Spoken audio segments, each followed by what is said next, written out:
Ang mga programang incognito, Batang Quiapo, Pinoy Big Brother ang maituturing na pinakasikat sa mga programa sa online ng ABS-CBN.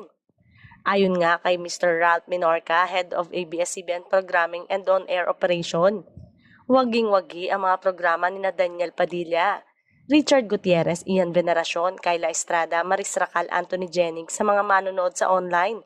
Pati na rin si Coco Martin at syempre ang mga housemates sa bahay ni Kuya. Ang matitinding action scene na parang pelikula nga ang rason kung bakit patok ang incognito habang ang aliw na housemate naman ang talagang bet na bet ng mga manonood sa online. Samantala, may bagong itsura ang I Want para sa mga solid fans ng Kapamilya ngayong araw kasi ay mas mabilis, mas malinaw at mas maayos na panonood ng mga palabas, pelikula at live content. Mas madaling hanapin ang trending bagong episode.